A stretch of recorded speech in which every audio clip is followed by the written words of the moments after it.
뉴스 속 경제 이슈는 더 쉽고 깊게, 최신 고용 동향은 더 빠르게 전해드리는 고용브리핑 365 시간입니다. 수재영 기자 안녕하세요. 안녕하세요. 네, 오늘은 어떤 이슈인가요? 네, 이제 고용브리핑 365 시청자분들이라면 이제 이 중대재해처벌법은 잘 아실 듯합니다. 산업 현장에서 중대재해가 생기면 사업주나 책임자를 처벌할 수 있는 법안인데요. 이번 시행령안은 지난 12일부터 다음 달 23일까지 입법 예고를 거쳐서 확정된 이후 내년 1월부터 시행이 됩니다. 구체적인 적용 범위가 담긴 시행령안이 얼마 전에 공개가 됐는데 노동계와 경영계 모두 우려를 나타내고 있습니다. 이슈픽에서 짚어보겠습니다.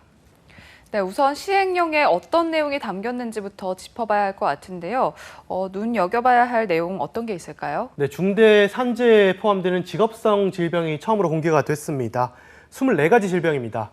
납과 수은, 일산화탄소 급성 중독이나 이 보건의료 종사자의 비형 감염 같은 혈액 전파성 질병, 그리고 이 공기 중 산소 농도가 부족해서 발생한 산소 결핍증이나 더운 곳에서 일하다 생긴 열사병 등이 해당을 합니다.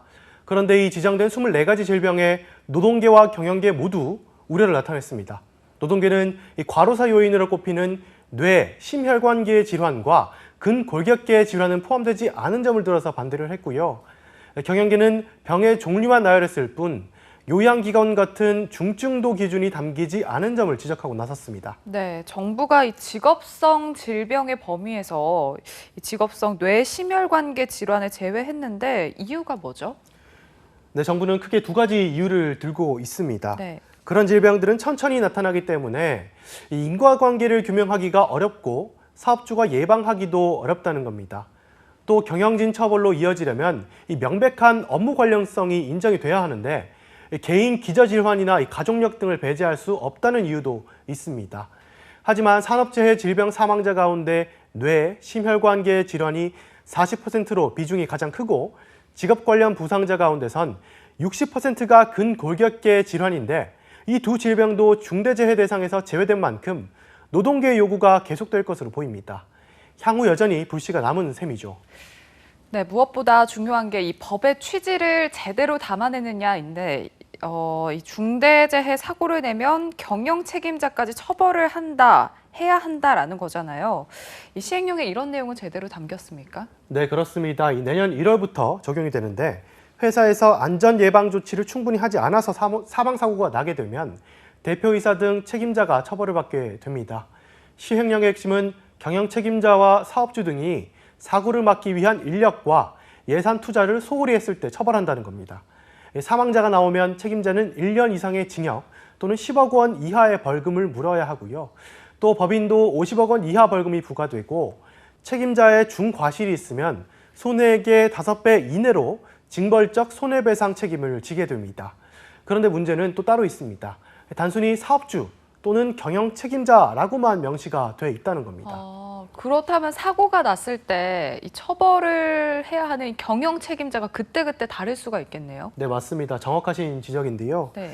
현실적으로 이 안전과 관련해서 누가 가장 실질적인 권한을 갖고 있는지에 따라서 처벌 대상이 대표이사가 될 수도 있고 안전보건 담당 임원이 될 수도 있습니다. 이 부분 역시 향후에 논란이 될 소지가 커 보입니다. 네, 그럼 이 수사기관이 법 위반인지 아닌지는 어떻게 판단하나요? 네, 이번 시행령 안에 보면요. 이 기업들이 반드시 지켜야 할 안전 의무 사항들을 규정을 하고 있습니다. 그걸 지켰는지를 보게 됩니다. 다만 경영자가 안전, 보건 전문 인력을 배치하고 인력과 시설 장비 등을 갖출 예산을 편성하도록 했는데 이 사업장마다 상황이 조금 다른 점을 고려해서 구체적인 기준은 제시를 하지 않았습니다.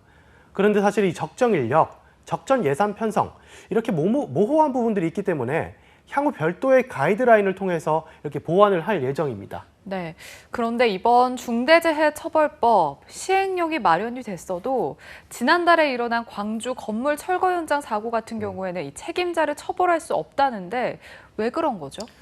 네, 그렇습니다. 이 중대재해는 일터에서 발생하는 산업재해와 여러 사람들이 이용하는 시설에서 발생하는 이 시민재해로 나뉘게 됩니다. 산업재해는 사고로 사망한 노동자가 1명 이상 나오는 경우와 유해화학물질 급성 중독같이 앞서 짚어본 24종의 질병이 대상입니다. 시민재해는 터미널과 영화관 등 공중 이용시설 결함으로 피해가 발생할 경우에 해당이 됩니다. 바닥 면적이 1000제곱미터 이상인 다중 이용시설 대부분이 적용되는데 동네 소규모 상점이나 아파트 등 공동주택은 제외가 됩니다.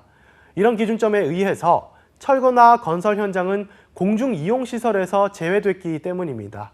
그래서 아예 법을 개정해서 이 중대시민재해 범위에 건설 현장을 넣자는 방안이 국회에서 추진 중입니다.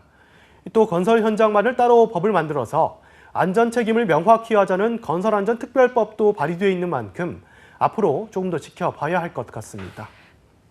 네, 시행도 되기 전에 법 개정이 추진되고 또 노동계와 경영계 모두 불만을 표하는 상황인데요. 그렇다면 이 시행령은 이대로 확정이 되는 건가요? 네, 입법 예고를 하게 되면 앞으로 40일 동안 이렇게 의견 수렴 기간을 가지게 됩니다. 네. 단정하기에는 이르지만 이 과거 사례에 비추어 보면 지금까지 이 과정에서 크게 수정된 사례가 거의 없기 때문에 법이 개정되기 전까지는 현재 안 그대로 9월 말쯤 국무회의에서 의결될 것으로 보입니다. 네, 한컷 이슈 오늘은 어떤 소식인가요? 네, 최근 집단 감염이 잇따르고 있는 백화점과 주점 등의 사례에서 이 공통점을 하나 찾을 수가 있는데요. 바로 환기가 불충분한 밀폐된 공간이 감염 전파의 주요 원인으로 꼽혔다는 겁니다. 더운 날씨가 이어지면서 이 사무실이나 식당에서 에어컨을 사용하기 위해 문을 닫는 경우가 사실 굉장히 많습니다. 이렇게 밀폐된 공간에서 코로나가 번질 위험이 커져서 주기적으로 환기를 해야 하는 필요가 있는데요.